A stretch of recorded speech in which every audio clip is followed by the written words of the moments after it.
Right, defend the kingdom of God, alive in the conquest of Normans. Crossed the land to Byzantine shores, we stormed Constantinople's war.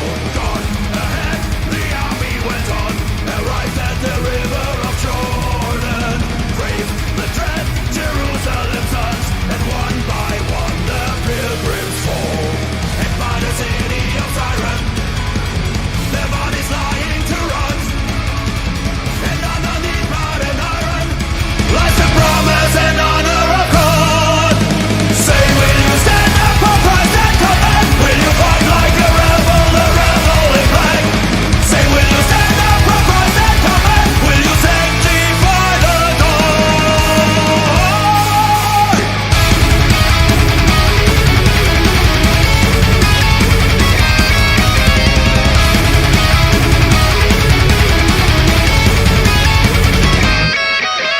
Kill and pray, crusaders at heart. In 1097 we started, lost the way and spread all apart the Holy Roman Empire. The remaining knights prepared for attack, to honor the prophet departed. On they fought with no turning back, the kingdom rise forevermore. And by the city of Siren, their bodies lying to rot. And underneath blood and iron lies the promise and honor of God. Go straight to heaven for Christ and command. Give your life for the Satan that you never had. Take place in heaven for Christ and command. Come to sanctify the Lord.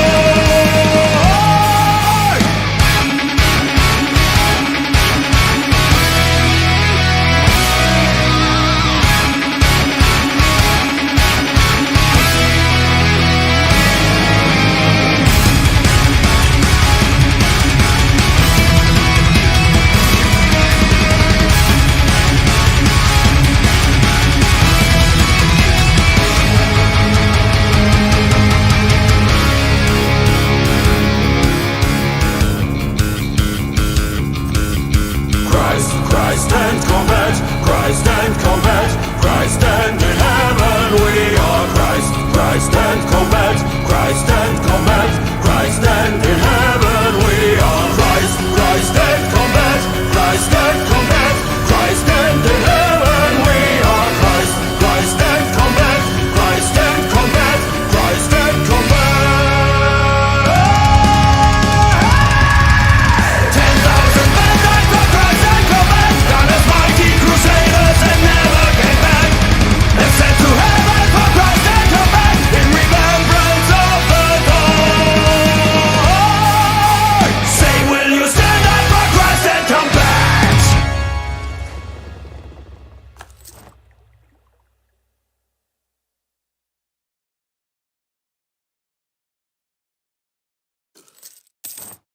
In the night we break the sorrow, in the night we come alive, in the night adrenaline is higher than heaven. In the night with no tomorrow, in the night the demons rise, in the night where colorless is higher than heaven.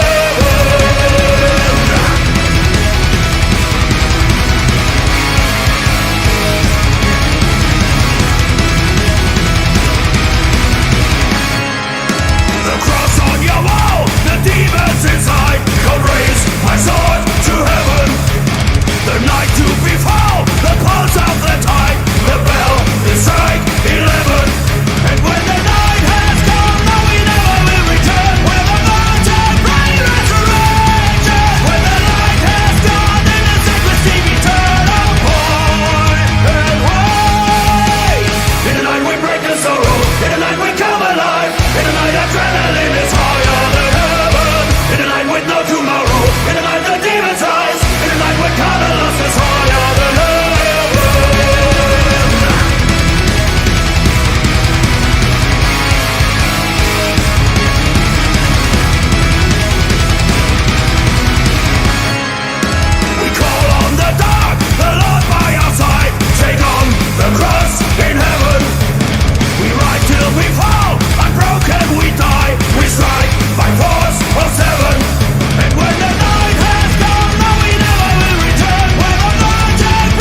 Sanctus Christi animo, Halleluja,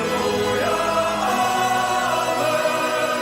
Corpus Adonurus o, Halleluja, Amen. Sola Fide.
Sacralize we strike, fist by fist.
in the full moonlight and the midnight game. Be the ghost and defender, and of glory be thy name. In the curse of a nightmare, in the end of time, fight a hurricane. Be the lightning and thunder, and ignite the final flame. Seven heads, seven demons, seven murders in the sky. Take your fate in your hand, and the sword will rise up high. Nighttime rebel, stand alone against the wind. Nighttime rebel, break the holy sin. Nighttime rebel, wake up in the night and let begin. Nighttime rebel, oh we ride against the dark. Nighttime rebel, bear a holy heart. Nighttime rebel, summon in the dawn and let begin. In the ongoing darkness, where the sky is torn and belief has failed, be the guide, the pretender, and invoke the dreading rain. By the hand of an outlaw, by the flaming sword and a headless veil, like a wolf, like a phantom, to the cross-bound nail by nail. Seven horns, seven daggers, in apocalyptic rain. By the dawn we are fading, still tonight it's not too late. Nighttime rebel, stand alone against the wind. Nighttime rebel, break the holy sin. Nighttime rebel, wake up in the night and let begin. Nighttime rebel, before the sun.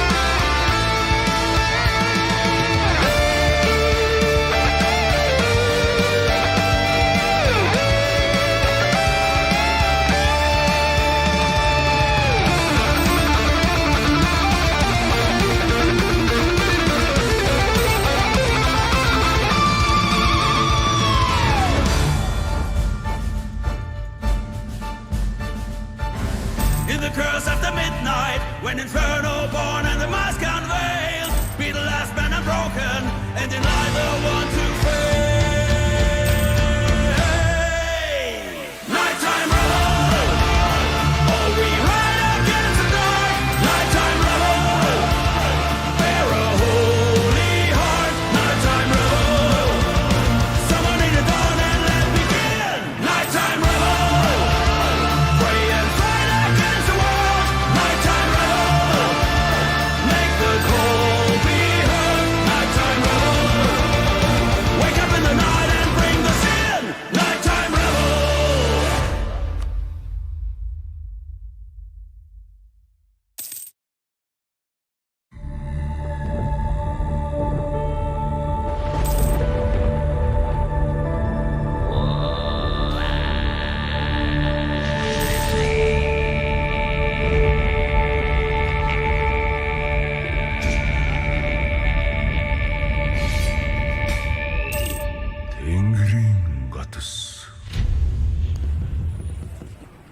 Send us past the famed Alex Hunt.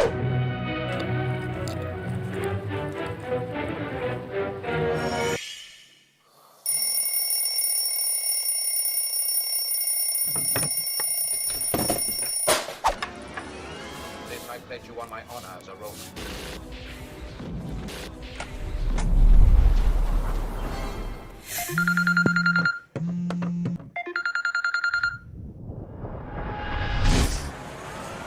Oh, that's what he's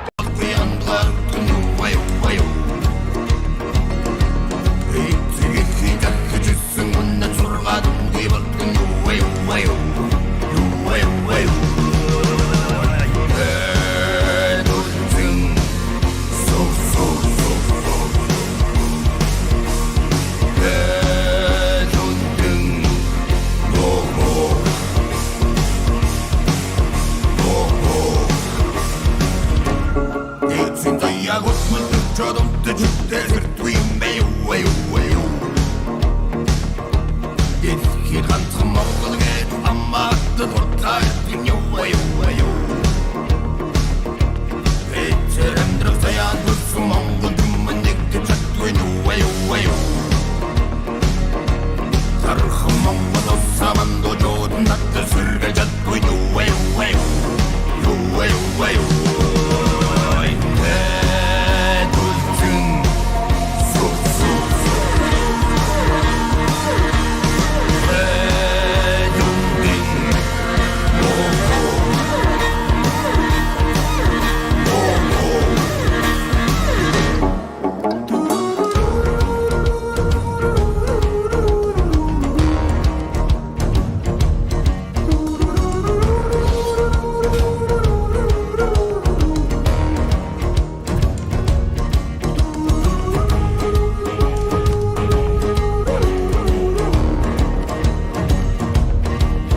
confessio cardinal, in credo peccatorum et sanctum cardinal.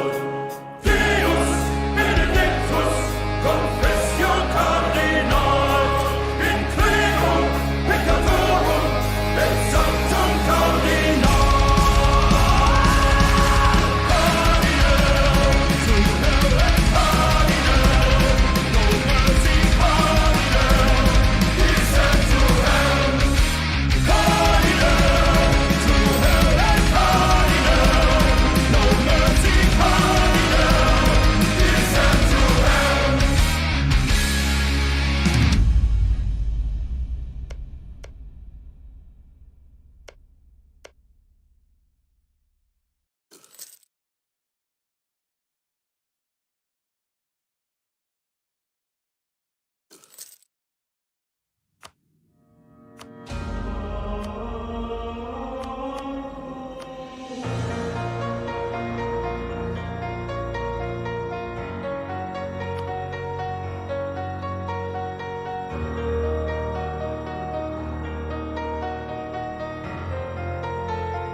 Saints and sinners lying broken, and all the world has fallen in my hand. Graves and pyres still are blazing, alive or undead. Storms have gone and rain has fallen, and all the wildest prayers have been said. We will wait and we will guard you, alive or undead.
A murder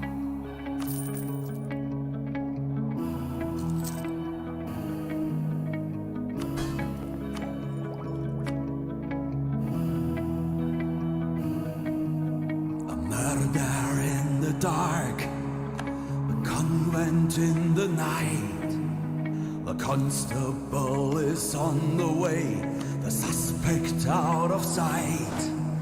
He trampled down the garden lane, the mystery has begun. He signed it by the pentagram, and now is on the run.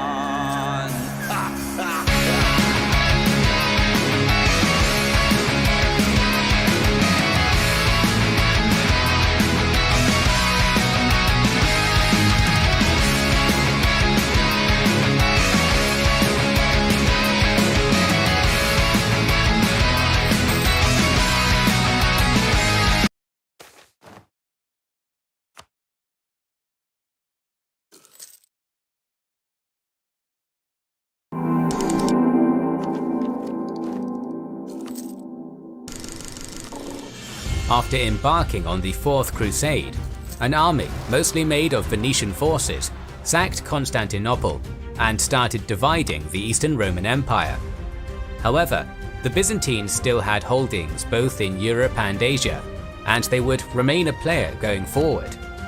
At the same time, other regional powers were now stirred and looking to exploit the new power balance. Among them was the Second Tsardom of Bulgaria, and the clash between the Bulgars and Crusaders would lead to the famous Battle of Adrianople in 1205. The Byzantine Empire and the likes were always formed as a union of various cultures, and the sponsor of this video, Humankind, is a great representation of this historical rule. Humankind is a 4X turn-based historical strategy game from Amplitude Studios and Sega, available on Steam, Epic Store, Stadia or Xbox Game Pass. In Humankind, you'll be creating your own unique civilizations from a combination of more than 60 historical cultures. There are near endless combinations of civilizations, as you choose new traits with the dawn of each new era, and that includes the heroes of this video, the Byzantines, Venetians and Franks. In Humankind, you'll face historical events, take impactful moral decisions, make scientific breakthroughs, discover the natural wonders of the world, or build the most remarkable creations of humanity. Each game element is historically authentic, and you decide how to combine them to build your own vision of the world. Every great deed you accomplish, every moral choice you make, every battle you win will build your fame. The player with the most fame will win the game. Humankind is unique among 4X games, as it offers very engaging tactical battles that take place right on the map. So what are you waiting for? Create your avatar and lead an empire, customize it as you progress, and challenge strangers and friends alike in multiplayer games up to 8 players. Support us and this genuinely unique game by purchasing it via the link in the description. The Latin Empire, as we know it today, is a historiographical name, as the Crusaders considered themselves the direct successors to the Roman Empire, and continued to call it Imperii Romani. They kept the customs, the bureaucratic systems, and the local government intact, in an attempt to win over the local population. This came as a great surprise to the Holy Roman Emperor, as for centuries the East and West argued over the title of Emperor, a dispute which did not end with the dissolution of the empire itself. The two most fundamental changes enacted by the new regime were the creation of the Latin Patriarchate of Constantinople and the introduction of Western feudalism. Despite his excommunications and outrage at the sack of Constantinople, Pope Innocent III was eager to end the East-West schism, and sent out a Venetian, Tommaso Morosini, who became the first Patriarch of Constantinople. Still, Catholic influence did not extend beyond the city itself, which continued to have a strong Orthodox clergy. There was no persecution or forced conversion, as the Crusaders desperately tried to win over the vast population. As for the feudal structure of the Latin Empire, one can view that change as a continuation of the reforms started by the Komnenos dynasty, only even more complicated. The empire was divided into fiefs, with vassal lords swearing fealty to the emperor, who controlled a quarter of the imperial territories and city, while the other 3/4 were divided between the Crusaders and Venetians. The Venetian Doge, Enrico Dandolo, was officially recognized as ruler of 1/4 and half of the Roman Empire, was granted Hagia Sophia, and was the only one who didn't have to swear allegiance to the emperor. The rest of the Crusaders were direct vassals, ruling vast lands at least in name, since nearly all of the lands they claimed were unconquered. In fact, the emperor considered Bulgaria, Nicaea, and Trebizond not as enemies he had to vanquish, but rebels who defied his rightful claim. As for the emperor himself, the crown was originally offered to the old and blind Enrico Dandolo, but keeping with the principles of the Republic, the Doge declined. Afterwards, a council of 12 electors, 6 Venetians and 6 Crusaders, was formed. In the end, it was a tie between 2 candidates, Boniface of Montferrat and Baldwin of Flanders. The Venetians, who had the decisive vote, picked the latter candidate, as they were worried that Boniface might favour the Genoans, who were close to his homeland.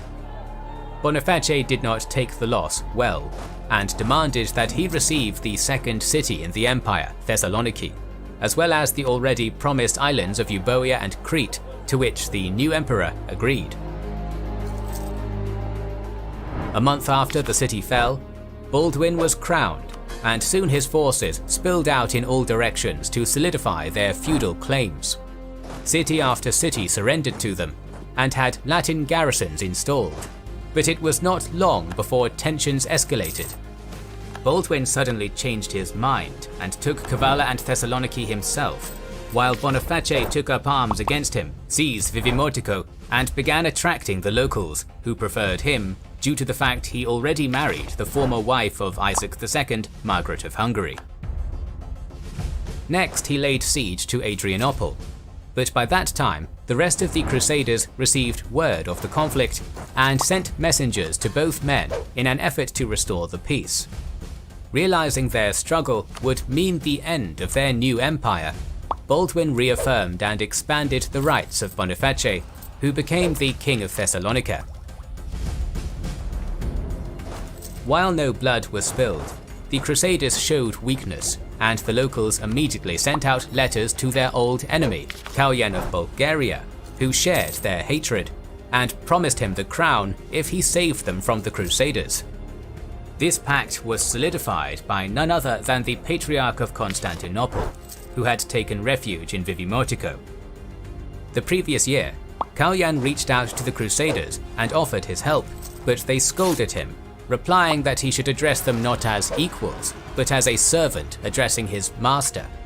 The king was furious, not only at the insult, but at the fact that he spent years placating the Pope to receive his crown and insignia, while a simple count without either was elevated to emperor, which was the original goal of the Asen dynasty. Baldwin solidified his rule over Thrace and found Alexios V. The new emperor used this opportunity to solidify his legitimacy, so he raised him on top of a tall marble column in the middle of the hippodrome and made the entire city of Constantinople watch their last emperor fall to his death. In the east, the emperor's brother, Henry, advanced on Lapadium and Adramitium, which fell without resistance. But then suddenly he was ambushed by forces of one of the Byzantine pretenders, Theodore Mancaphus of Philadelphia. However, the sight of the heavily armoured knights and their lances prevented his men from taking any action, and they were decisively routed, despite their superior numbers. That humiliating defeat ended the first successor state, which was absorbed by Theodore Lascaris of Nicaea, who used the weakness of his rival to expand his own claim. The other contender to the throne, David Komnenos of Trebizond, who was able to take over his ancestral homeland with the help of the Queen of Georgia, Tamar the Great, moved his forces to occupy Nicomedia, soon realizing that in this conflict, religion, culture and allegiances constantly shifted, as Theodore Lascaris moved his troops through a secret pass, outmaneuvering the forces of Trebizond. David Komnenos was caught off guard, but the timely action of the Latins, who came to rescue the city, forced both successor states to abandon their campaigns. One of the most important aspects of the regional struggle was the fact that the Crusaders were very few in numbers, and in order to keep the empire from falling apart, Baldwin gave huge concessions to the locals and his allies. But this meant that the Latins could not afford any drastic changes in command or signs of weakness. Karyan finally decided to act, and sent 5,000 Greeks to rebel against the Latins. The first cities to rebel were Adrianople and Vivimotico, and their garrisons were killed. Most of the Crusaders were either in Greece or Asia Minor, spread even thinner, but since Nicaea and Trebizond were busy fighting each other, Baldwin managed to recall his men from the east to deal with this new threat. Most of the Philippopolis defenders also tried to unite with the main host, but were intercepted and slaughtered. On March 25, 1205, Emperor Baldwin, Doge Dandolo, and Louis of Blois marched to Adrianople. We don't have a concrete number for the crusading army, but it had around 5,000 troops, among them around 1,000 horsemen and 300 knights. Upon approaching the city, they began constructing siege weapons and digging tunnels underneath the walls, which were flying Bulgarian banners. The Crusaders wanted to deal with this threat before Karyan could arrive, so they were disorganized, coming in waves, and very short on supplies. Some of them attempted to assault a nearby castle and raid its stores, but were unsuccessful. On April 13th, Karyan arrived with a large army that included many Cuman horsemen. Once again, the number of troops Karyan had is disputed, with the Crusader chronicler Geoffrey of Villardun claiming that they had around 50,000, while modern historians think that the number was around 8,000. The Bulgarians camped 8 kilometers away from the city, and sent a contingent of Cuman horse archers to harass the grazing sheep and horses. Mounted knights gave chase and tried to retaliate, but the lightly armoured Cumans gave them a taste of the feigned retreat tactic which a certain Mongol warlord was preparing to unleash on the other side of the world. Taking light casualties in their unsuccessful attempt, the knights returned to the camp. That night, all of the leaders gathered for a war council, and the emperor ordered that no man should chase after the enemy. Instead, the army was to form lines and hold their formation. On the next day, after studying the path the small contingents of knights chose to follow, the Bulgarians gambled that they would repeat their mistake, and positioned their troops in an ambush at a narrow corridor between the Tunja River and a forested hill, and dug out pits in the middle, which were concealed. This time, the Cumans aimed at the tents where many crusaders were having lunch. Despite the direct orders, one of the most notable crusaders, Louis of Blois, gathered his men and charged at the light cavalry. The man was regarded as a capable commander and hungered for glory, and it's also important to remember that up until this moment, the Crusaders hadn't lost an open battle and made an entire empire fall to its knees. Seeing one of the first nobles who took the cross ride out to certain doom, Baldwin rallied his troops and tried to aid his commander. The Crusaders proceeded to mount their horses in total disarray and follow after the Cumans while the Venetians continued the siege.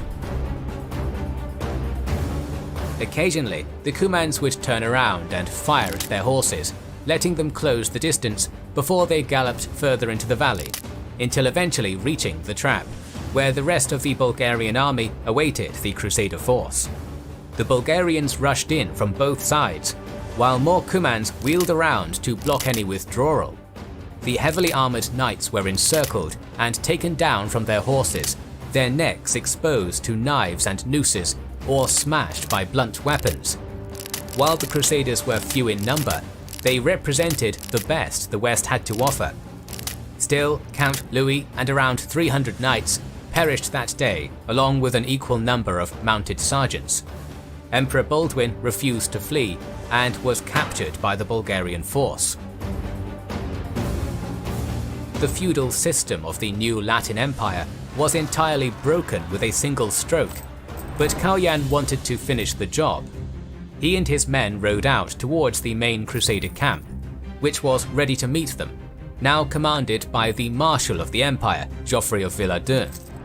After a long stare-down and the occasional arrow volley, the Crusaders' discipline did not fail, and the Bulgarians withdrew back to their camp for the night.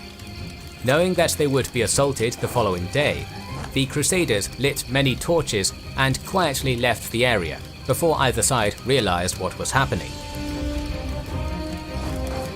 Kalyan was surprised to find the camp deserted and sent his scouts to locate the enemy, but to no avail. He then stood at the gates of Adrianople, awaiting to be received by the citizens as their emperor. But history took a dramatic shift, as the Greeks refused to open their gates. Despite their promises and careful planning, the key center Kalyan needed to take on the road to the throne defied him, and he transformed into the Mad Tsar. Baldwin's brother Henry was at that point returning from his victory over Theodore Mancaphus in Asia Minor. He had 20,000 Armenian men, women and children who sided with him and thus drew the ire of the Greeks. Hearing of the defeat at Adrianople, Henry rushed with his troops to Thrace, leaving the civilians to their fate. According to the sources, they were slaughtered by the locals. Meanwhile, Kalyan turned west and seized Ceres, and laid siege to it in late May. The city fell, but the citadel was hard to penetrate. The defenders offered their surrender if they were allowed safe passage. Although Kalyan accepted this, he then executed them. Next came the cities of Veria and Almopia, which were razed to the ground and their populace relocated. Kalyan was here to destroy, not conquer, and before long, he would take the nickname Roman Slayer. Unlike Basil II the Bulgar Slayer, who received his nickname long after his death, Kalyan not only knew his title, but lived up to it, razing the city of Philippopolis on the way back to Tarnovo. After the Crusaders who survived Adrianople reached Rodosto, they were joined by Henry's host, alongside the garrisons that managed to escape Kalyan's wrath. The fate of Emperor Baldwin was unknown, with some thinking that he died of his wounds. We also have sources claiming that he would be a prisoner in Tarnovo, where Kalyan tortured him to death. In any case, the situation looked bleak, and 7,000 of them decided to abandon the empire and sail back home, most of them Venetians. That same month, the 98-year-old Doge Enrico Dandolo died and was buried in Hagia Sophia. The Republic would vote whether to move their capital to Constantinople, but in the end, their commercial interests outweighed their political ones, and Venice would slowly shift its focus elsewhere. Henry was appointed as regent in the absence of Baldwin. He attempted to take Adrianople, but failed. His attempt to take Vivimotico was also unsuccessful, as he lost his siege equipment to a flood. Henry might have hoped to get the help of Boniface, but the latter was busy laying siege to Nafplio. As a result, the Crusaders just didn't have enough troops to defend any of their territories. All of Thrace, except for Rodosto and Salimbria, rebelled or had been sacked, with only Biga under control on the other side of the channel. In January 1206, Kalyan launched a new campaign, this time even more devastating than the last. As the Crusaders were still reeling from their loss, Kalyan and his Cumans managed to destroy over a dozen major settlements, the cities reduced to ash, with their populace and cattle moved back to Bulgaria. One particularly brutal episode was the destruction of the great port city of Rodosto, where many panicked at the mere sight of the Roman Slayer. So many Venetians jumped on their ships that many of them sank before the city fell and was destroyed like all the rest. As the Crusaders were moving men from one garrison to another, They were discovered by the Bulgarian force and had to accept battle near Rusyon. Several thousand men, along with over 100 knights, fought 7,000 Bulgarians. The Crusaders were soundly defeated as they crawled towards the safety of the nearby fortress, where all the defenders could do was watch as some of the best warriors were cut down. Following this campaign, the few remaining Greeks abandoned their own interests and sided with the Latins out of fear of the Roman slayer and cooperated with Henry. Once he learned of this, Kalyan immediately laid siege to Vivimotico and razed it to the ground.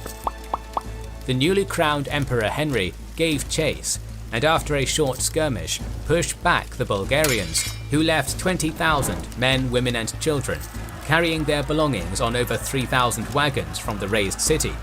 Henry rejoiced as he managed to save the citizens of at least one of the destroyed cities, but this gives us an idea of the level of devastation Thrace suffered.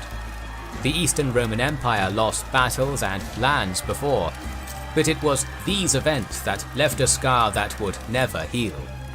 Henry proceeded to return the favour by razing Thermopolis and Ankylos and several other Black Sea cities before returning to Adrianople. While the Crusaders were losing their positions in Thrace and Asia Minor, Theodore Lascaris of Nicaea turned his sights on Phrygia, defeating the claimant and splitting his lands with the Seljuk Sultan. Within the span of a year, Nicaea became the dominant power in the region, consolidating the lands of two other claimants and stopping the advance of a third. At the beginning of 1207, Lascaris proposed a joint attack on Constantinople, which Kalyan gladly accepted and began by laying siege to Adrianople with 33 trebuchets in April 1207. The defenders desperately tried to repair the damaged walls, and once a breach was made, they built a wooden palisade behind it and dug a trench in front of it as the Bulgarians started pouring in. The wall was set ablaze, and this forced the attackers to withdraw. After a month, Kalyan lifted the siege. Henry also fought off the Nicaeans, successfully leading to a truce, which ceded some territory so he could focus on the bigger threat in the west. Meanwhile, Boniface was still in Greece, where the tendency for lands which were under control of the empire and not some local noble to willingly surrender at the sight of the Crusader army continued. King Boniface already had a son with his queen Margaret, named Demetrius, and thousands of Greeks joined him at the sight of the small boy, which they believed was their future emperor. A powerful noble, Leosagoros, who took control of a portion of the northern Peloponnese, prepared to make a stand at the pass of Thermopylae, like his ancestors before him, before losing his courage at the approach of the armoured knights. At the same time, the Despotate of Epirus, controlled by Michael Comnenus Ducas, chose the diplomatic approach. The city of Dyrrhachium was lost to Venice, which also managed to take Corfu from Genoa in 1207, but the Republic was not interested in the rest of the country, which was at least on paper their domain. So Michael simultaneously swore fealty to Boniface instead of Baldwin and corresponded with the Pope, promising to accept Catholicism in return for protection. In reality, Michael was transforming his state into a safe haven for loyalists who wanted to escape the Latins, and ransomed Alexios III after he was captured by Baldwin. The Peloponnese was invaded from the north and south, as many crusaders who kept their vows and sailed to the Holy Lands from other ports now came towards Greece looking for land and glory. Even with complete naval supremacy, southern Greece was hard to conquer because of its many fortresses and mountainous terrain. All of that changed when the locals decided to meet the Crusaders in battle, outnumbering them 5-1, where once again the Crusaders were victorious. The Battle of the Olive Grove is sometimes described as the Hastings of Morea.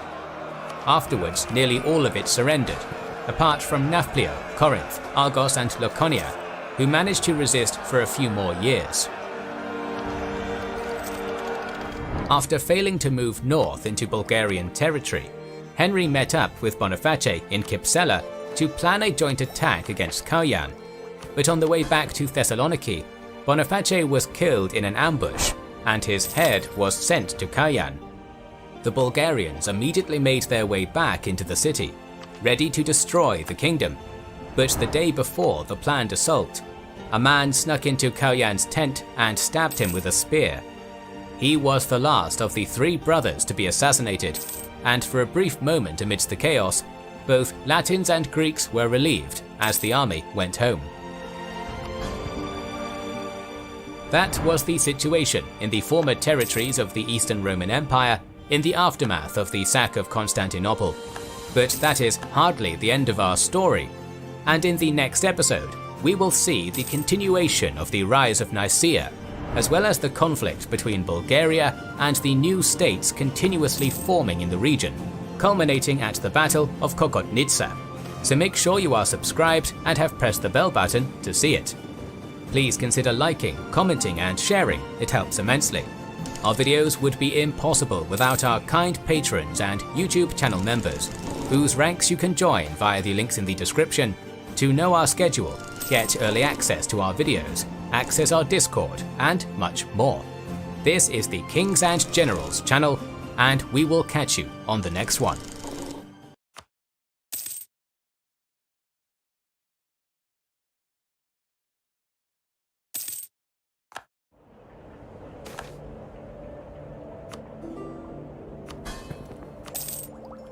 Stane Moor, Northern England. A land of open skies, desolate hills, ruins of the old world. It's had many names over the years, many people.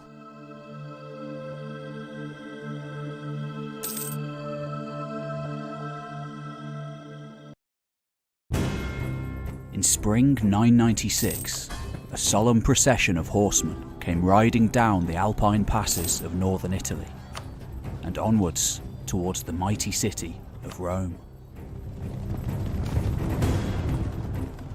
Once the capital of the known world, times had been hard of late for the great city, finding itself increasingly dominated by men from the north.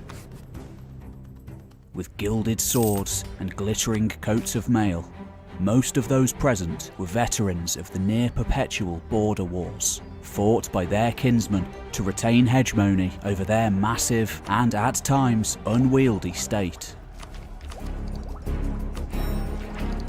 Many came from the rich and fertile lands along the Rhine River Valley.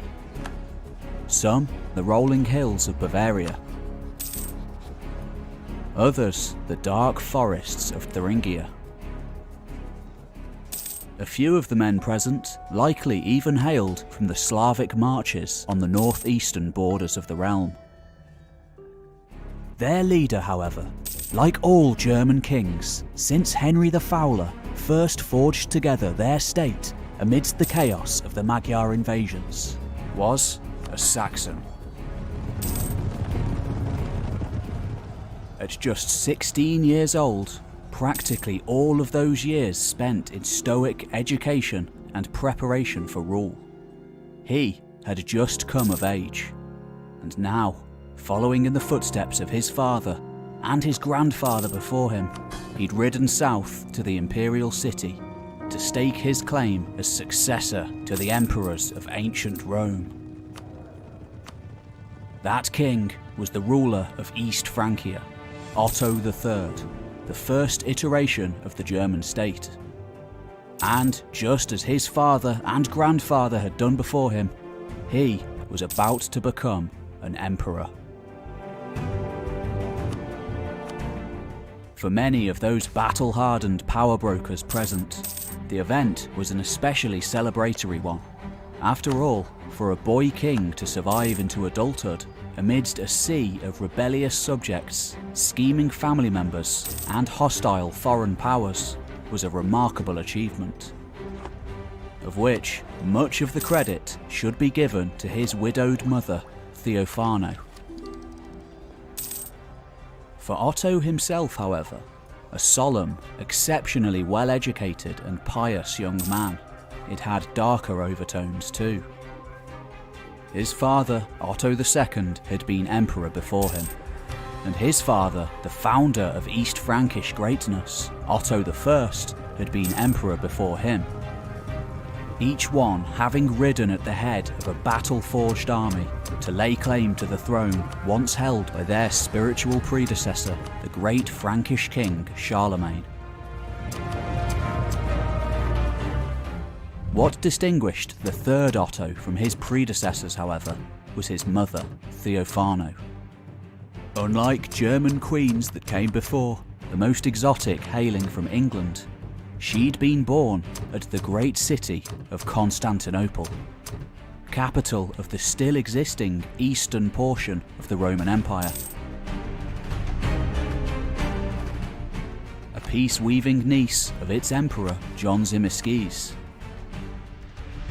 For Tzimiskes, the marriage likely represented little more than a diplomatic overture.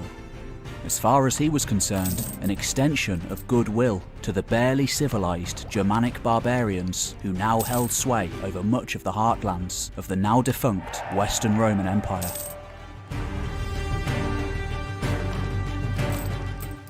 After all, barely a decade earlier, Tzimiskes' predecessor, Nicephorus Phocas, had waged war against Otto II for control of southern Italy. A mostly cold war, continually stoked by cultural differences between the two Christian empires.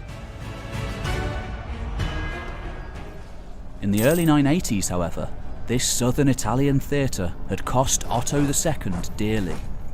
Though little actual fighting had taken place between German and Byzantine, machinations ultimately led to his army being wiped out by the invading Kalbid Emir of Sicily. Forced to flee in shame on a merchant's vessel, Otto died soon afterwards, leaving Theophano to raise their infant son into adulthood alone. Beset by instability at every turn, from pagan Slavic borderlanders to discontented nobles.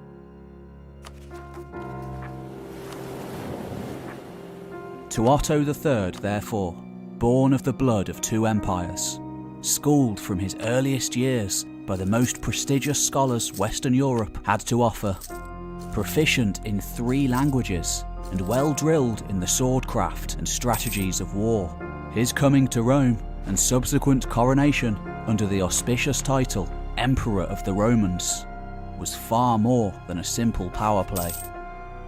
The blood of both East and West ran through his veins. As far as he was concerned, he was the prince that was promised in Christian theology, destined to reunite both portions of the Roman Empire under a single dynasty. And perhaps, as holy men and hermits from Egypt to the windswept islands of the North Atlantic foretold, to usher in the end of days at the closing of the first millennium. For it had been nearly 1,000 years since the birth of Christ, and as this all-encompassing date approached, though no one knew exactly what would happen, the omens could scarcely be ignored. Quite simply, Otto, and a significant number of his contemporaries, saw himself as the last Roman emperor. Though in truth, he would live for just a handful more years, dying young in his early 20s. Otto spent nearly the entirety of the rest of his life in Rome, grimly awaiting the approach of the end times. Even after his death in 1002, the impending approach of the apocalypse, postponed now to the 1000th anniversary of Christ's death, remained on the minds of scores of Christians, from the shores of the Irish Sea to the fertile waters of the Nile.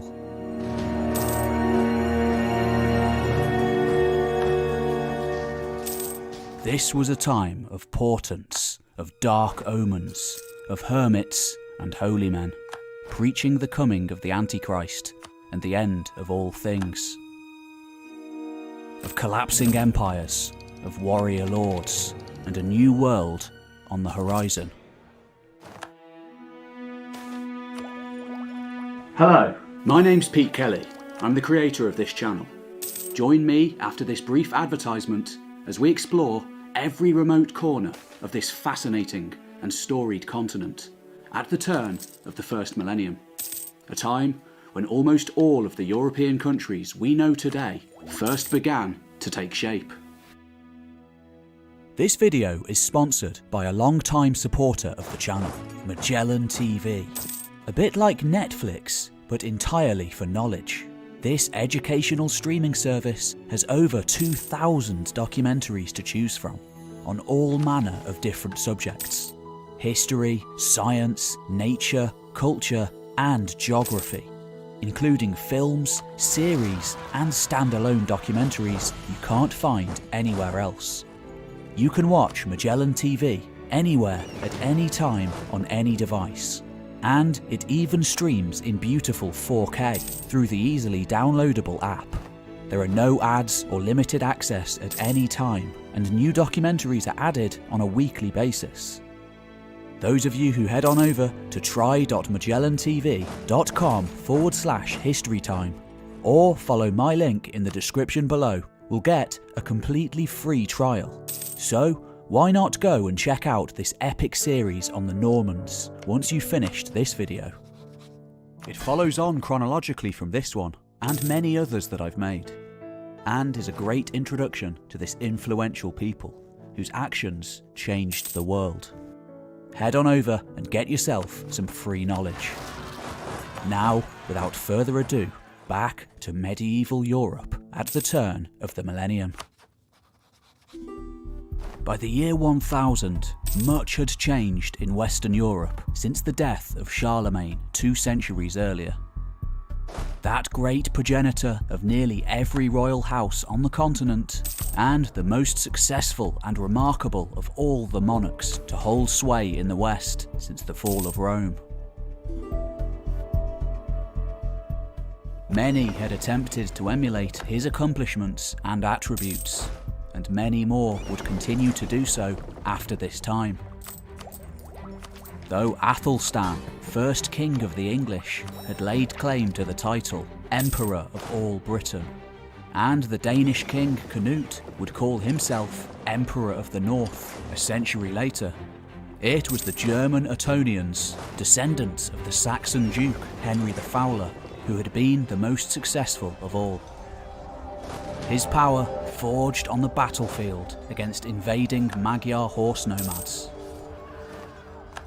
Many of Charlemagne's descendants had called themselves emperors, though Henry's son Otto actually had the audacity and the power to ride down to the holy city of Rome itself and lay claim to the very heart of the old empire, whilst retaining hegemony over the sprawling mass of powers to the north of the Alps.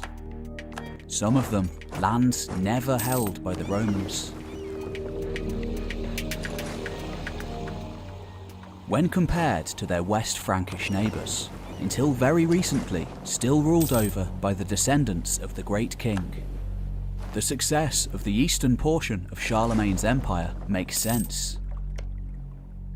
The West Franks, flanked only by the sea and Christian neighbours to the south and east, had long ago ran out of pagan enemies to war against.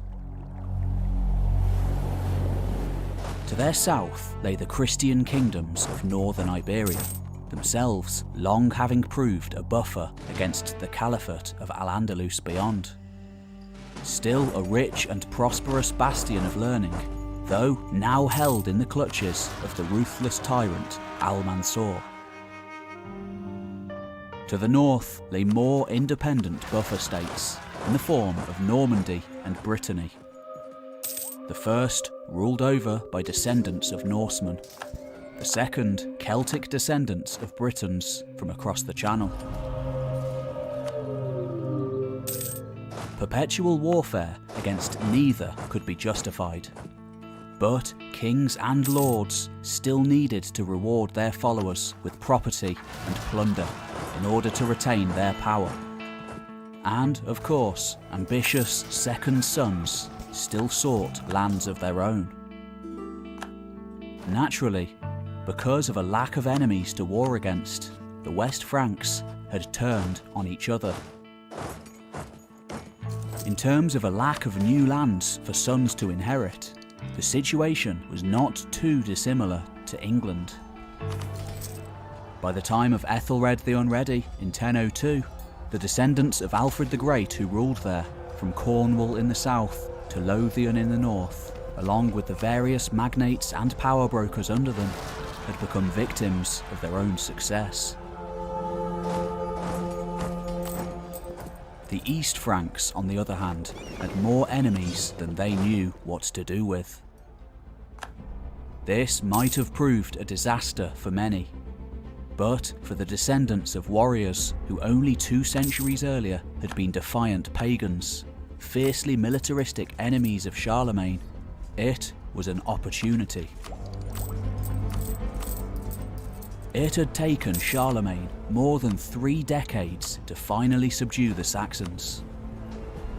And in the twilight years of the first millennium, they still retained the heavily martial culture of their forefathers.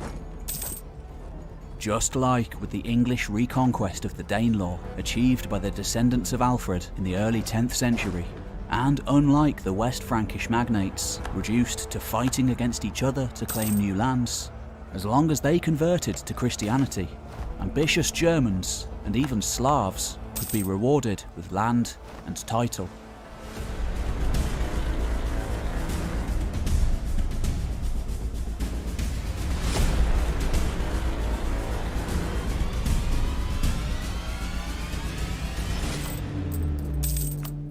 In West Francia, though the family of Charlemagne had clung on to power wherever they could in the centuries following his death, by the year 1000, on a good day, regional magnates paid lip service to the king.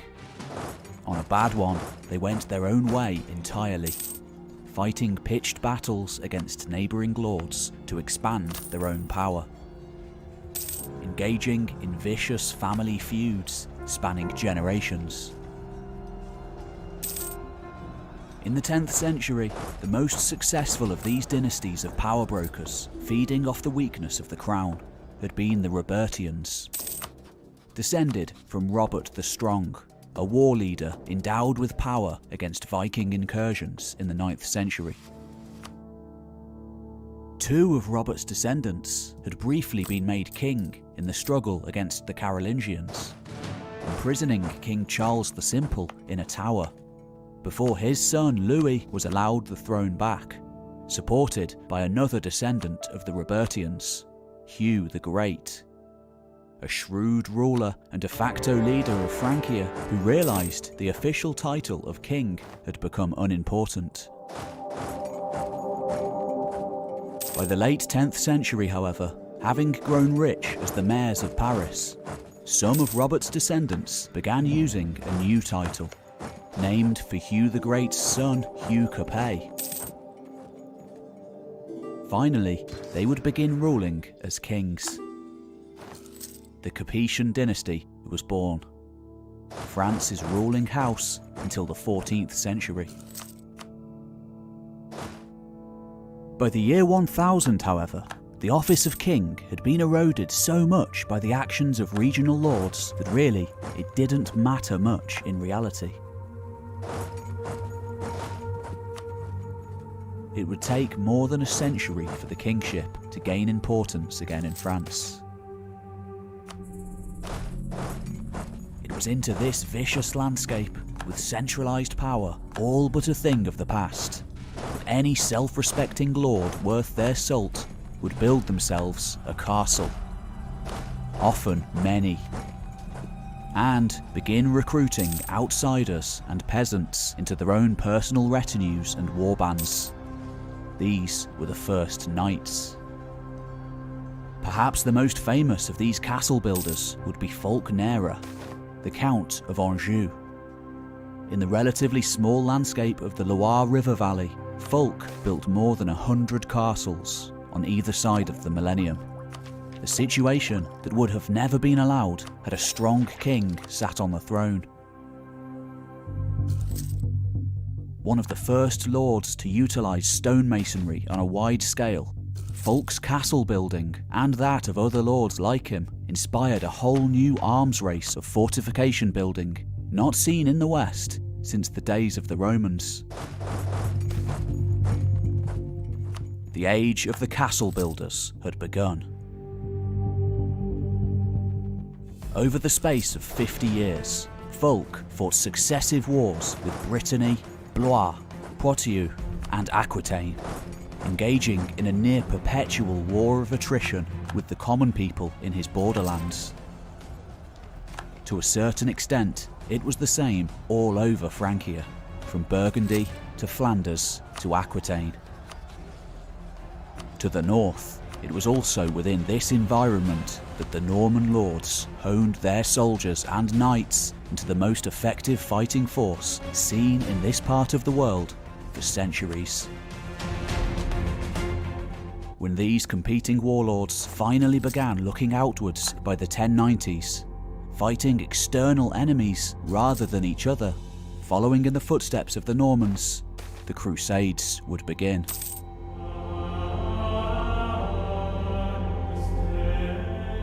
Of course, the Normans would also conquer England. But at the turn of the millennium, this war-torn island was beset by an older foe. The last resurgence of the Vikings. If you want to hear more about this part of Europe, I recently made an hour-long tour of the Viking world during this same time, including Britain, Ireland, Iceland, Scandinavia, and more.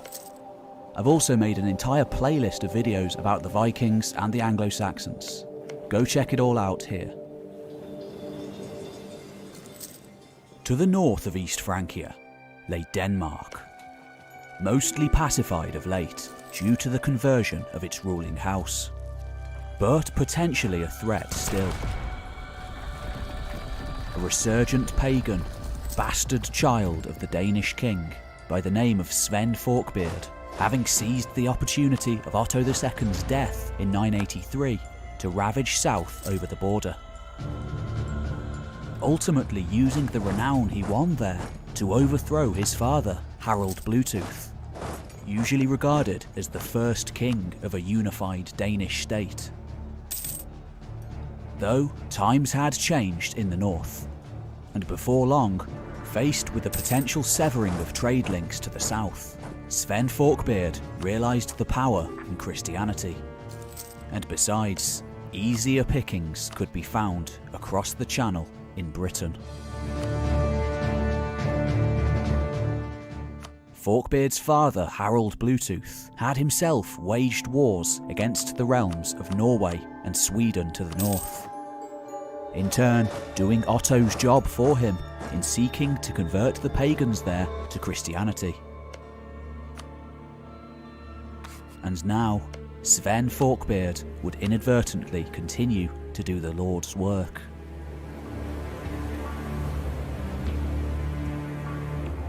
Another Christian king had arisen in the far north too. Perhaps an unlikely candidate for conversion, but one who enthusiastically adopted the religion of the Romans nonetheless. Like Forkbeard, as soon as he realised the wealth and power that might follow.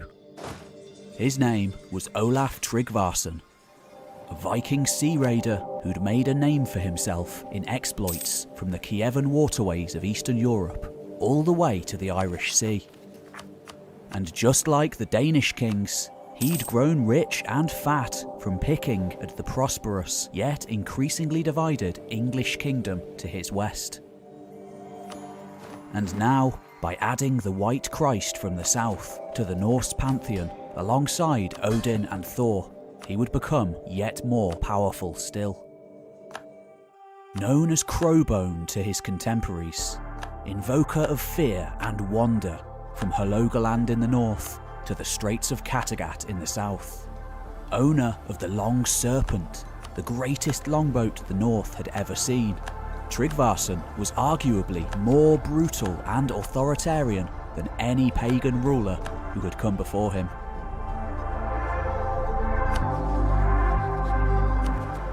Said to wear a cape of pure crimson, armour of glittering gold.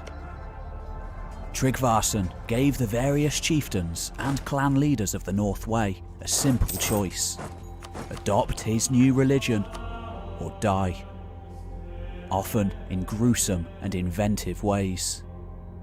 Of course, Scandinavia was too small for two all-powerful conquering kings.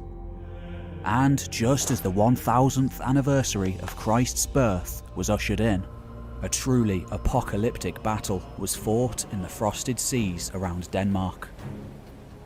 For some of those present, Forkbeard, having recruited men from as far north as the subarctic Hålogaland, where men hunted walruses and polar bears, he portrayed himself as the defender of the old ways.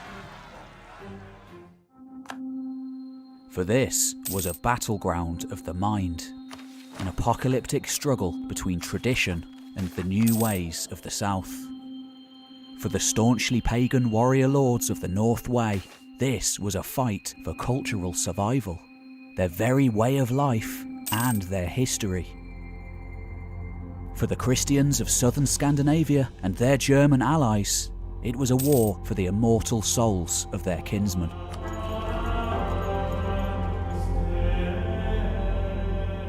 But of course, for Forkbeard and Tryggvason, this was a power struggle, a Game of Thrones between the two apex powers in the north.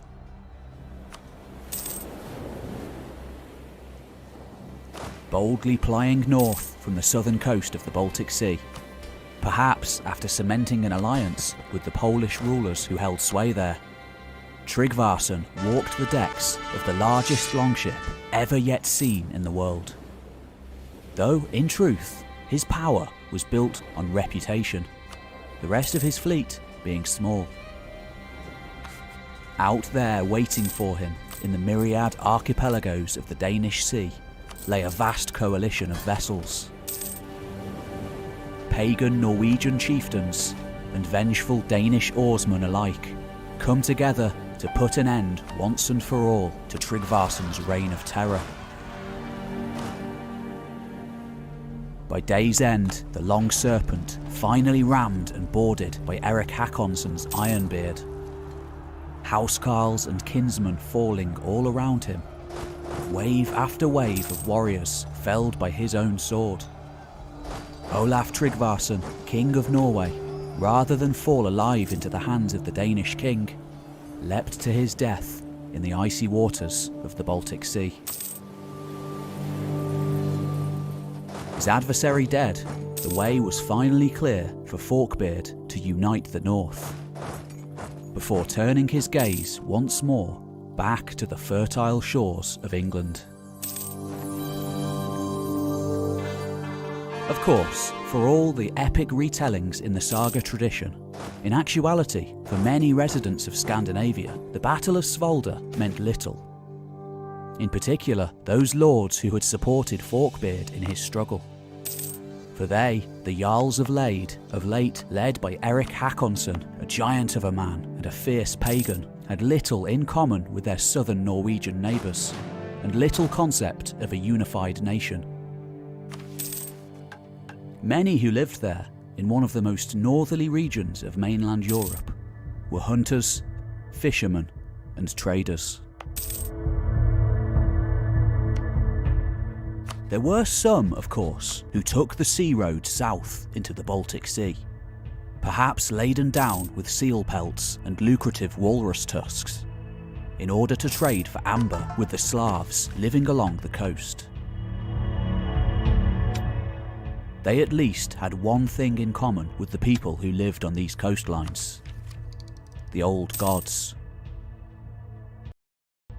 Large quantities of Wends and Slavs, in fact, perennial enemies to the East Franks, would remain staunch pagans for centuries to come, some of the last in Europe. It was there, on the Wendish and Slavic marches, that practically every German lord worth his salt would forge his battle skills against the old enemy.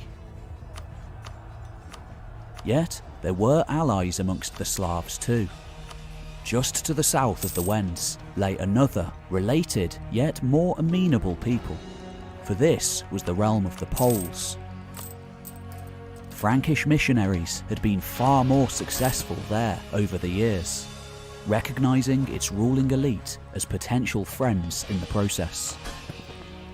Large portions of the peasantry still worshipped idols, of course, as they would for decades, perhaps centuries to come. But the nobility, for the most part, could be worked with. At first under the Duke Mieszko, but most notably under his son Boleslav, a ruler who in the year 1000, just as longships crashed together in vicious melee to the north, Boleslav would make a lasting peace and proclamation of personal friendship to the Emperor Otto III.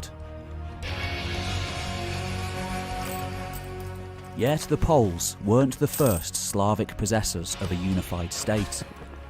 The very first had existed back in the murky days of the 7th century.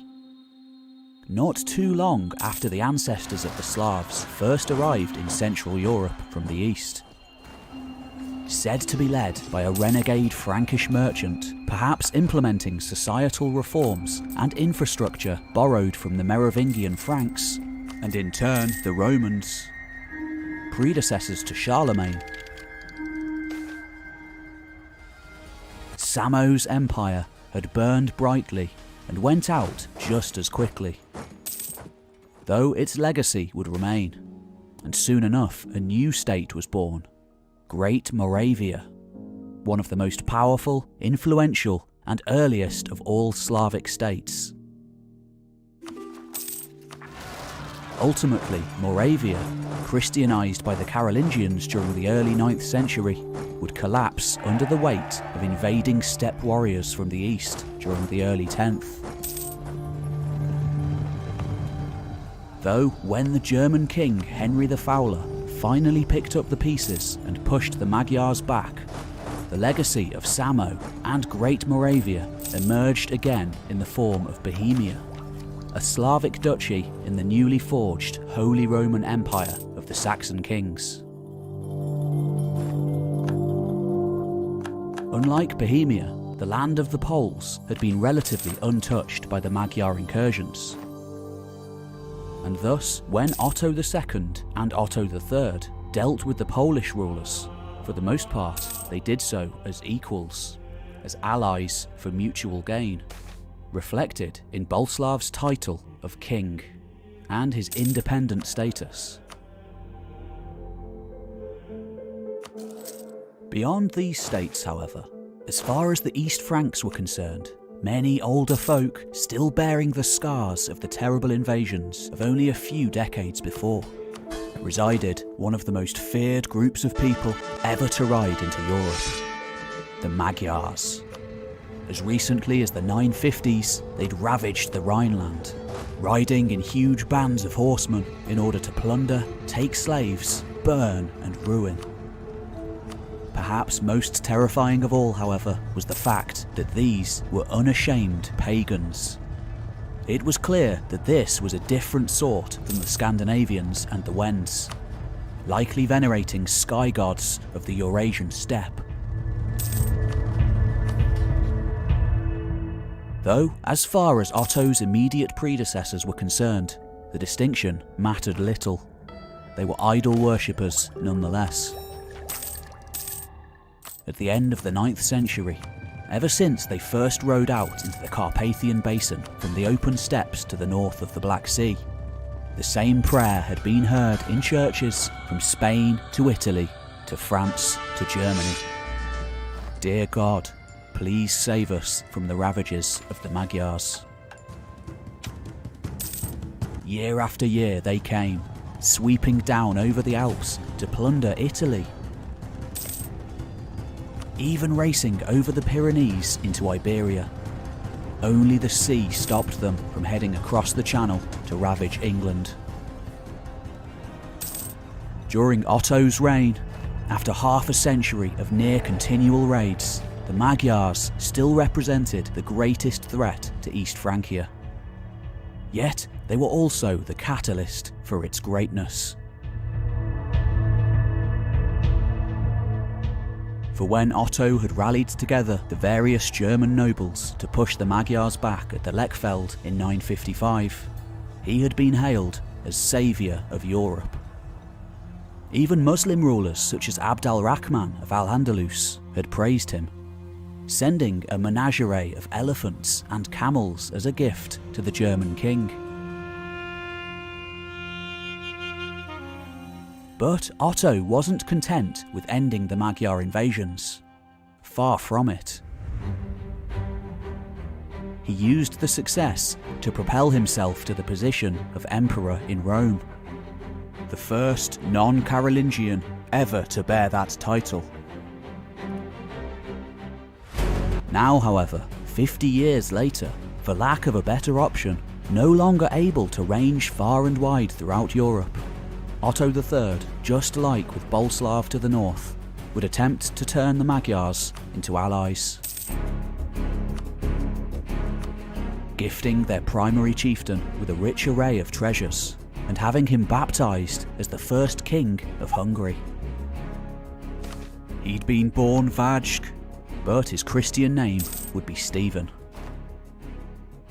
And though he had been born a pagan horse lord, bearing much more resemblance to a steppe Khan than a Christian king, he would die an anointed ally to the papacy in Rome, and one of the most important rulers in all of Europe.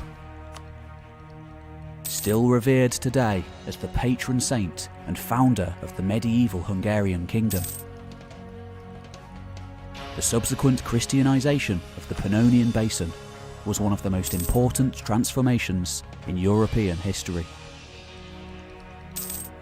But of course, for all of the Ottonians' greatness, for all of Otto III's overtures in bringing previously dangerous pagan kingdoms into the fold, there was another empire, a much older one, and they'd been doing the same for much, much longer. Though their Christianity was different from that of the Westerners. They followed an older creed, one that had changed little since the days of Justinian 500 years before. The Eastern and Western churches wouldn't officially split for another half century, though they had drifted considerably over the years. The West looking to Rome, the East Constantinople. Though Otto's mother, Theophano, had hailed from Constantinople, he himself was undoubtedly a Westerner, having been raised under the auspices of his father's people and educated by Western holy men, one of whom, Gobert of Aurillac, his chief advisor, had been made pope in Rome in 999, partly to keep Eastern Roman churchmen in check, and of course to help Otto see in the new millennium. The Byzantines, on the other hand, genuine successors to the legacy of ancient Rome, had already weathered their fair share of apocalypses over the years.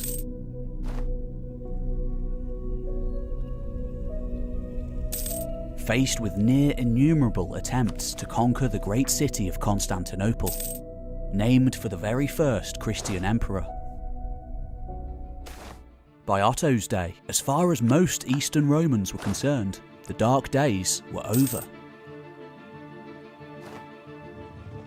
During the early 8th century, just as the Merovingian Frankish ruler Charles Martel held off against encroaching Berber and Arab invaders from the south, Constantinople faced a truly colossal caliphal fleet, numbering perhaps 100,000 men. Hemmed in behind the mighty Theodosian walls, built to stave off the Huns during the 5th century, the Byzantines were only able to save themselves by utilising an equally apocalyptic weapon, in the form of Greek fire, a primitive form of napalm. The decline of Eastern Roman power, brought on at least in part by the Islamic invasions during the 7th and 8th centuries, had opened the floodgates for a deluge of new peoples to spread into Eastern Europe. The first of these, like the Magyars who came later, were horse masters who had originated out on the Eurasian steppe. Said to have been comprised of 5 tribes, each led by a son of the great Khan, Kubrat. The Bulgars had originated in the semi-mythical realm of Old Great Bulgaria, somewhere to the north of the Black Sea. Perhaps scattered by the arrival of a newer, more powerful steppe people from the east. One of those bands, led by the genuine historical figure Asparach, had at first ridden to war against the Byzantines, and later to their aid against the Umayyad Caliphate. This complicated love-hate relationship would continue for centuries to come. Bulgaria ever growing in power and size as the horse lords of the steppe merged ever more with their Slavic subjects, forging a vast empire to rival Constantinople.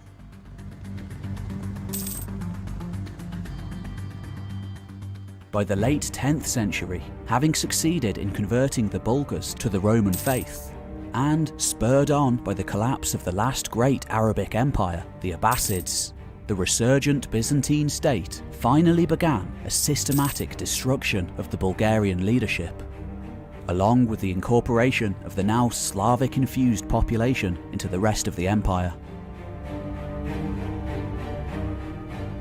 Truth be told, far from apocalyptic, the last days of the 10th century had seen a spectacular resurgence of Byzantine power.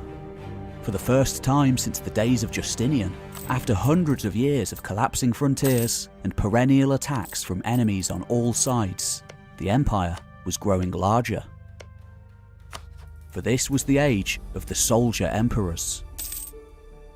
First under Nicephorus Phocas, a stoic zealot not unlike his contemporary Al-Mansur in Al-Andalus, given his taste for massacring and enslaving entire towns and cities, along with his near fanatically aesthetic and pious nature.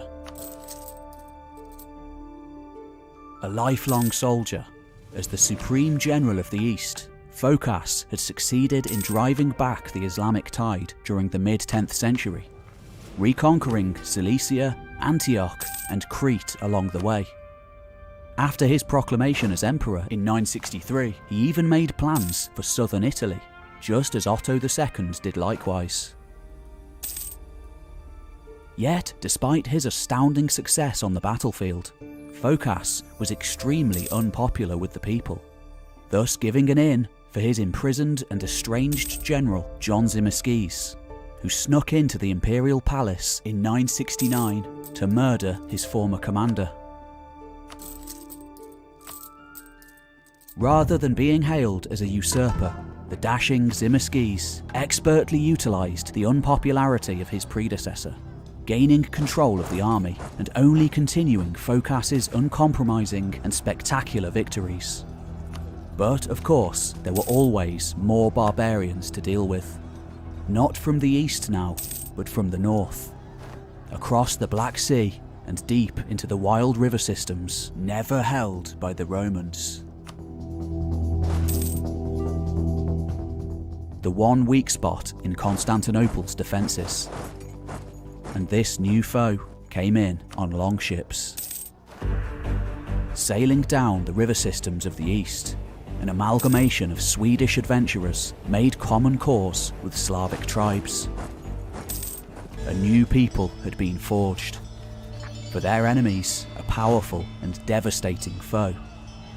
These warriors, known as the Rus, combined the ruthless efficiency of their Scandinavian ancestors with the tough resilience of the Slavs, and even some aspects of steppe peoples. Such was their close proximity to groups such as the Pechenegs, Khazars and Magyars, before they invaded the Hungarian basin and settled down. In truth, for centuries past, the apex power to the north of the Black Sea had been the Khazar Khaganate.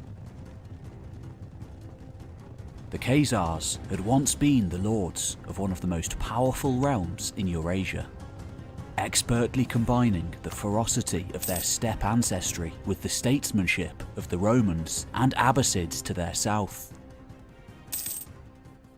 Back during the 7th century, following the collapse of the first great Turkic Khanate to dominate the Eurasian steppe, they'd ridden west onto the plains north of the Black Sea, subjugating old Great Bulgaria along with the other steppe tribes of the region, such as the Pechenegs, Magyars, and even the Oghuz Turks, ancestors to the Seljuks.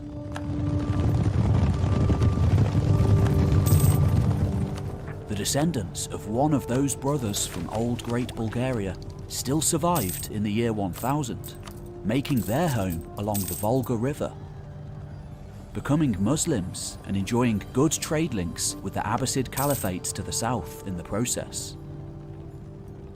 The Khazars, on the other hand, opted for a different path.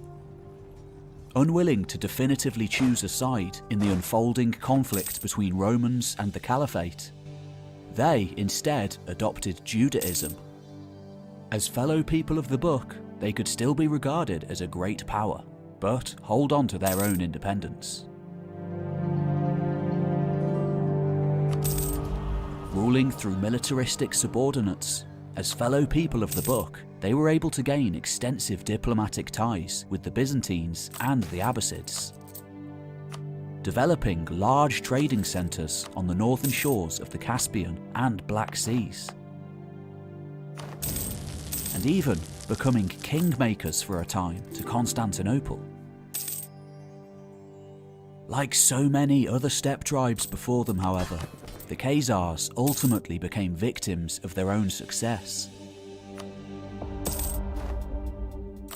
Ruling through subordinates and eventually losing support to these more warlike subjects, seeing the Magyars, Bulgars, Oghuz Turks and Pechenegs all break away.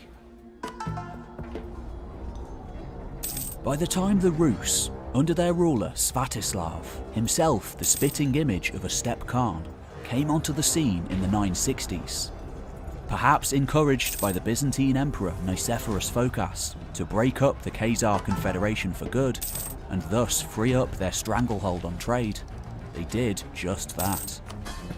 Utilising the dissatisfaction felt by groups such as the Pechenegs to decimate the region, scattering all manner of horsemen, such as the Oghuz Turks, into the surrounding regions. However, rather than allow the Byzantines to gain a foothold in the region, Svatoslav simply took the lands for himself, proceeding to steamroll on into the south through the relatively pacified realm of Bulgaria, which he set ablaze in an orgy of violence, with a path directed towards the imperial capital itself. Phocas had created a monster, and as soon as his overthrower and successor John Tzimiskes took control, he would be forced to deal with it. Yet, for all the terror that he inspired, Svatoslav was no strategist. Tzimiskes, on the other hand, was one of the greatest battlefield commanders the Romans had ever seen. He'd never lost a battle, and this war was to be no exception. Utilising an elite force of cavalry known as Immortals, specifically raised for the very function of defeating Svatoslav, the Rus were soon dealt a number of decisive blows, forcing them north out of the smouldering ruins of Bulgaria. As he rode back to Kiev, Svatoslav was caught by his old enemies, the Pechenegs. His head turned into a drinking cup.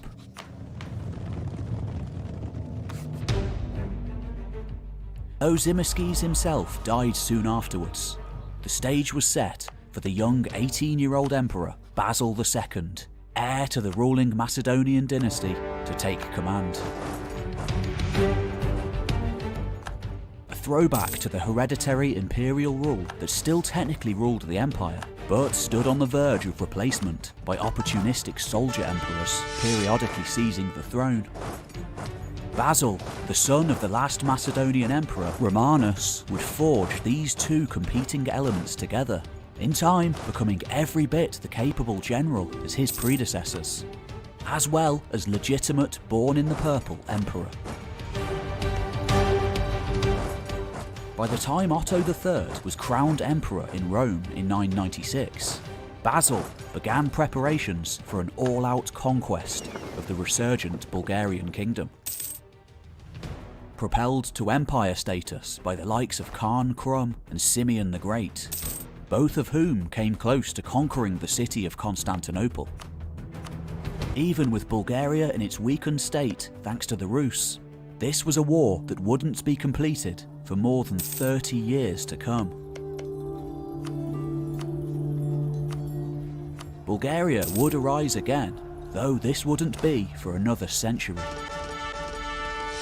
By the time of Basil's death, the empire had doubled in size in the space of just 50 years. Perhaps Basil's crowning achievement, however, had been his diplomatic ties with the new ruler of the Rus, still just as much of a threat as ever to the north of the empire. A new power had arisen there in the form of Svatislav's son, Vladimir, a pagan lord of war who'd murdered his way to the top with the help of a battle-hardened force of Scandinavian mercenaries, seeing innumerable dead brothers along the way. Allegedly the husband to hundreds of wives and concubines, upon seizing control over the disparate Rus principalities with support from Hakon Jarl of Norway. Perhaps inspired by the Christianity adopted by some of the Rus, Vladimir had initially sought to have a new religion put in place.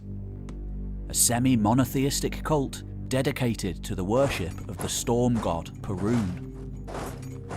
Hundreds, if not thousands of captives, and Rus alike, were gifted as blood sacrifices in the name of Perun during those early years of Vladimir's reign. Before finally, just like Tryggvason had done in Scandinavia, and perhaps in awe of the seemingly endless riches emanating from Constantinople, Vladimir became a Christian.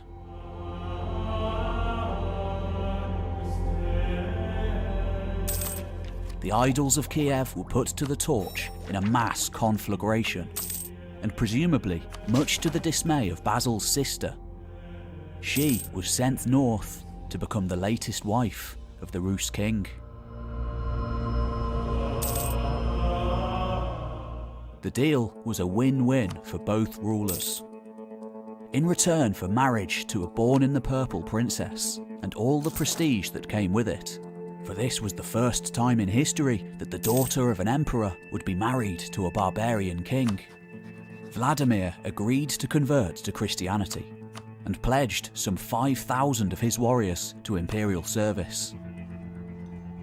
It was with these men, likely the Scandinavians who had first brought Vladimir to power, that Basil would put down the rebellious relatives of Phocas and Tzimiskes now opposing his rule.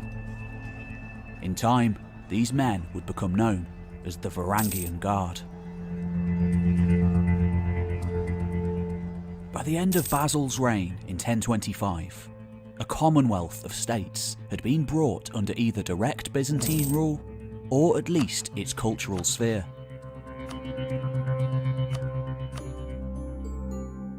Just to the north of Bulgaria were the Serbs, a Slavic state that had settled in the Balkans in the 6th or early 7th century.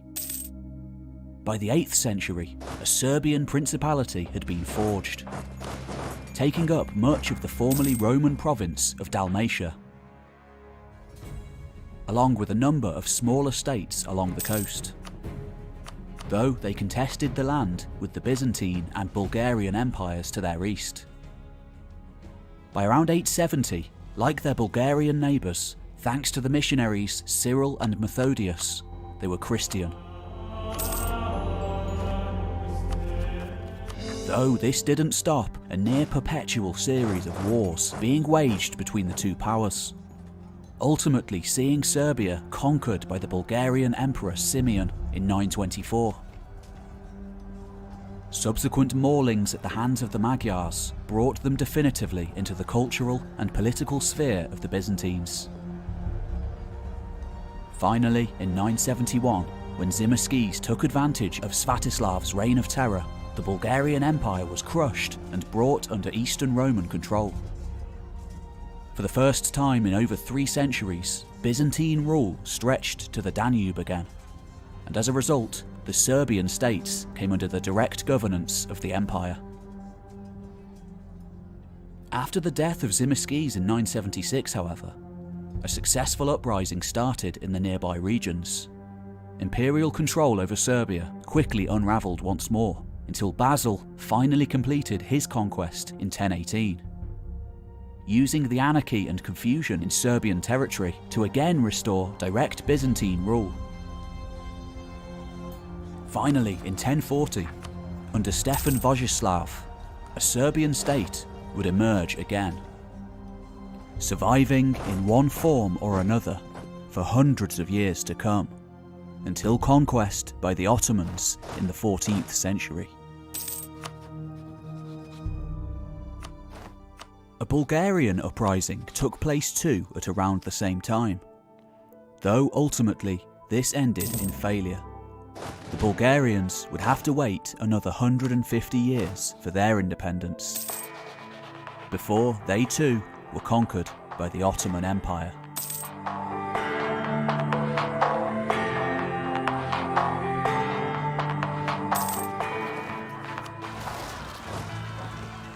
To the north, Croatia was another realm founded by Slavs in the 6th and 7th centuries.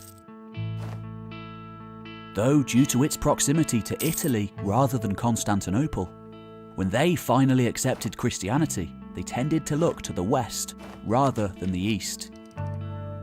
Croatia managed to weather the Bulgarian onslaught of Simeon in the mid-920s, even taking in Serbians from the neighbouring conquered kingdom, and ultimately defeating Simeon's army at the Battle of the Bosnian Highlands in 926, under their own king, Tomislav.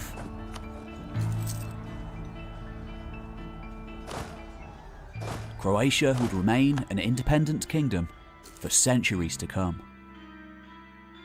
By the year 1000, however, a new power had arisen, further along the Adriatic coast to the north.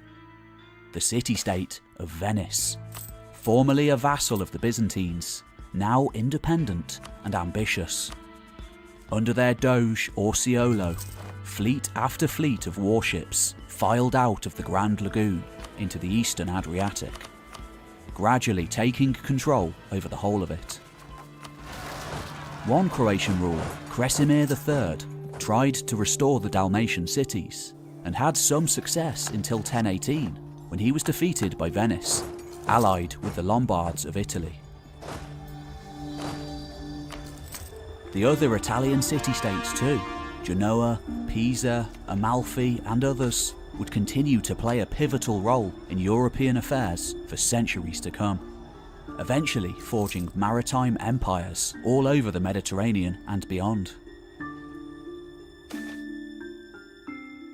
On the other side of the empire, many hundreds of kilometres away, lay another shifting patchwork of Christian states. These, however, could quite justifiably lay claim to the title of oldest Christian countries in the world. On the immediate eastern side of the empire lay the Armenian highlands, a crossroads of east and west, long a buffer zone for the Byzantines and the Abbasid Caliphate. After the gradual disintegration of Abbasid power, however, and the steadily rising star of the Byzantines, Armenian princes gradually began to cede their lands over to the empire after their deaths, bringing vast swathes of Armenia under Byzantine control. To their north, along the shores of the Black Sea, lay the similarly fierce, independent mountain realms of Georgia. By the time of Basil's death, To most witnesses, it probably looked like the entire region would eventually come into the sphere of the empire. Although gradual trickles of nomadic Turkic pastoralists riding into the area from the steppes to the east also began to be seen. The first signs of a vast torrent that would eventually flood in half a century later to take over the whole of Anatolia, beginning its transformation into the Turkey we know today.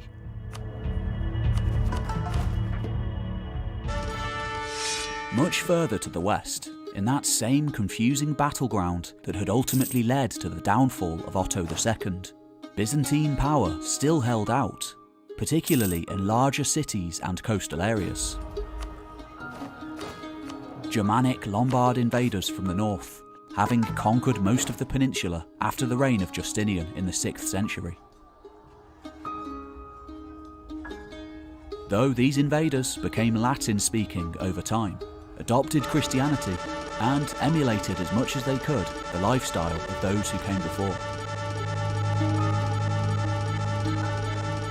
By the 11th century, this unique equilibrium had existed for hundreds of years.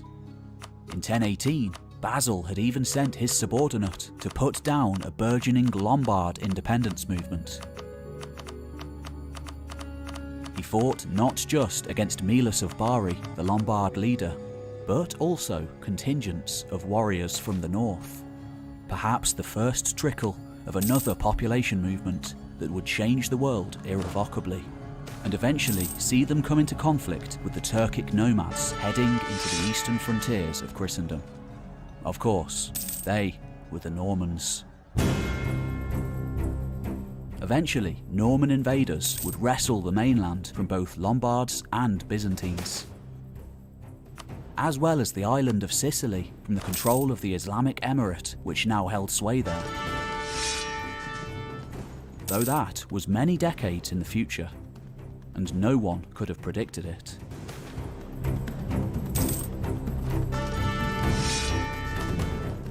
Further to the south, in mainland Africa, another new power from the other faith of Islam could be found, claiming descent from Muhammad's daughter Fatima. Coinciding with the breakup of Abbasid power, the Fatimids rose to the fore, sweeping eastwards from the northern shores of Africa to take Egypt, founding the city of Cairo to rival Cordoba and Baghdad as a new centre of the Islamic world. After a series of hard-fought wars, the Fatimids eventually traded with the Byzantines, southern Italy, and soon the Italian maritime state of Venice.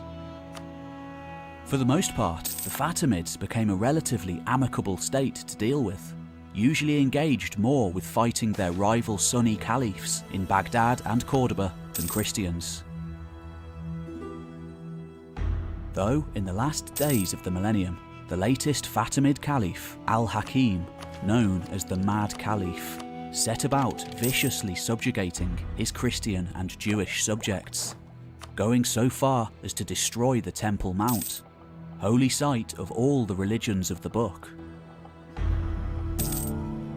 Although Al-Hakim was very much the exception to the rule, most other Fatimid rulers being relatively just for the time, and the temple was rebuilt after his death with money sent by the Byzantines. Yet, the damage was done. News of the destruction sending shockwaves through the Christian world.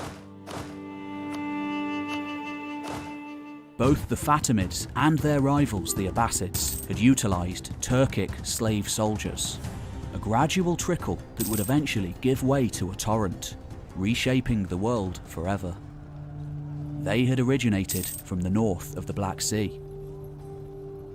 And these weren't the only powers to utilise slave soldiers. On the other side of the known world, the Caliphs of Cordoba, another breakaway state from the Abbasids, did the same, their walls manned by white warriors from the rivers of Eastern Europe. Saqaliba or Slavic slaves taken from Eastern Europe and north of the Black Sea, carried on ships to Al-Andalus. The lucky ones had their genitalia intact. The rest, eunuchs. It was a similar situation all over Europe. From Dublin to Germany, from Denmark to Italy, merchants grew rich on the slave trade.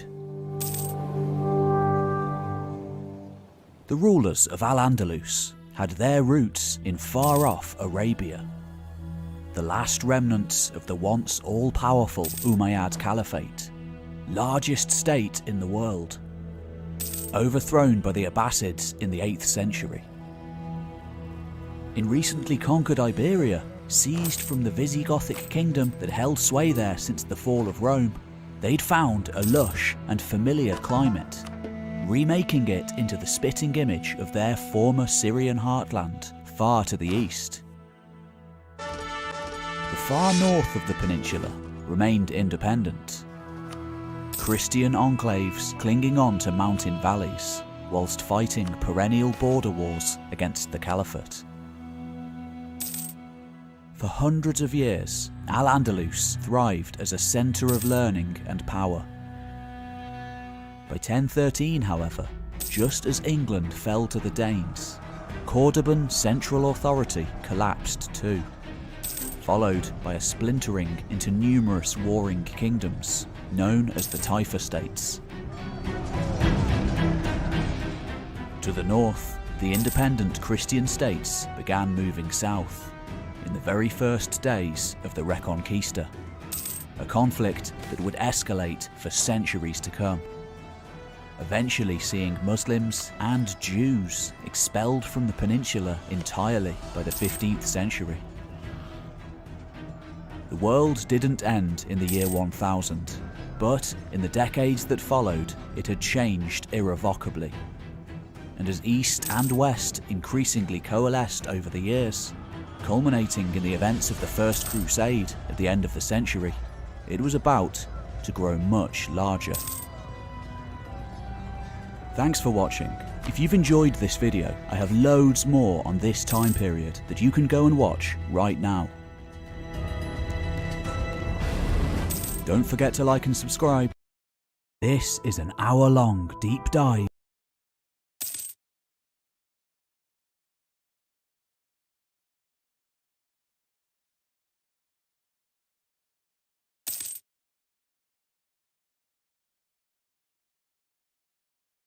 Burger Kitchen, not a very inspired restaurant. Burger Kitchen, not a very inspired restaurant name in my personal opinion. It's kind of like naming a restaurant Italian restaurant. But name aside, this episode of Kitchen Nightmares was very frustrating to watch because of how the owners of the restaurant treated their son. We're going to take a look at what happened in the episode, what happened after the episode, and how Alan Saffron, one of the owners of the restaurant, has ties to the Australian criminal underground. But let's briefly look at what happened in the episode. Burger Kitchen is located in Los Angeles, California, and run by the owners Alan, Jen, and their son Daniel. And the kitchen is run by David Blaine. No, not that one.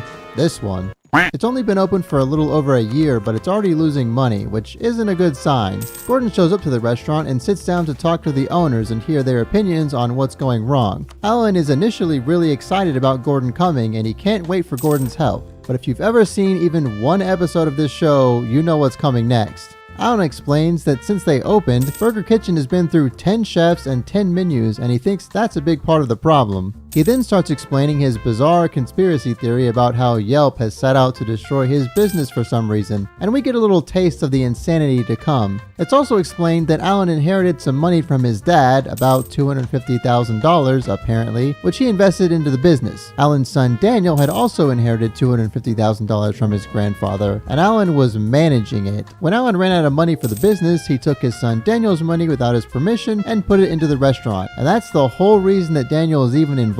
He had no intention of ever running a restaurant, but his money was stolen and now his future is on the line too. But now it's time for Gordon to try the food that Alan rated 4 out of 5. Gordon tries the food and bland? Of course he hates it. Most of his burgers came out raw, and he said the Australian meat pie was bland. Alan is completely incredulous that Gordon wouldn't like his food, and as per the show's formula, Gordon wants to talk with the chef and the owners. Here it becomes very apparent that David Blaine and the owners hate each other, especially David and Jen. As per the usual, the chef says the food was bad because he has to cook it the way Alan wants, but Alan and Jen say he's responsible for the bad food. Jen and David get into a huge argument, and eventually Gordon decides to try and find out if David's got the magic or not by asking him to cook a burger exactly how he wants to. But Alan is just so convinced that his food is great that he hops back on the grill next to David and cooks his own burger for Gordon to try again.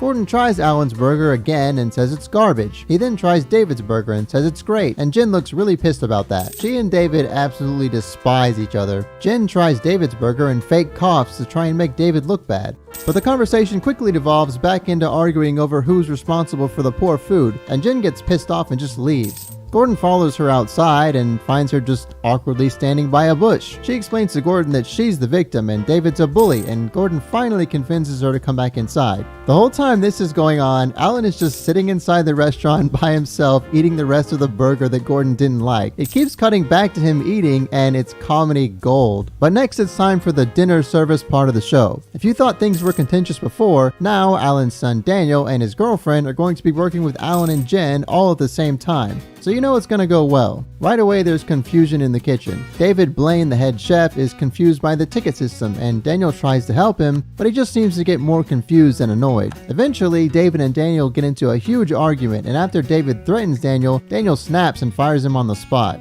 Yeah, I think making casual threats of violence against your boss is probably not the best idea. I feel really bad for Daniel. It really seems like the stress of everything going on has worn him down to the point that he's totally out of patience. Gordon is obviously not happy with this development, and the kitchen falls even further into chaos.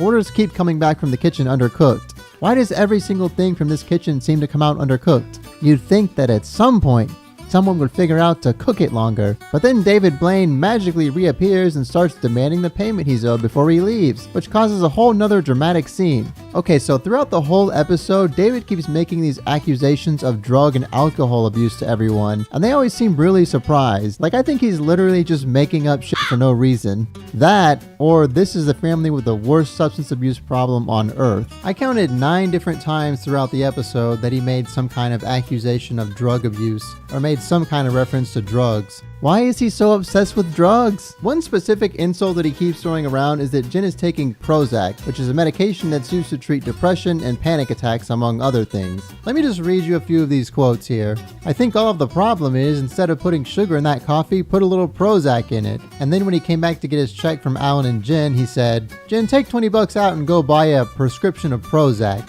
Little Prozac will go a long way. Later on, he said, I'm just telling her she needs Prozac. I'm telling her the truth. He kept going on and on about Prozac throughout the entire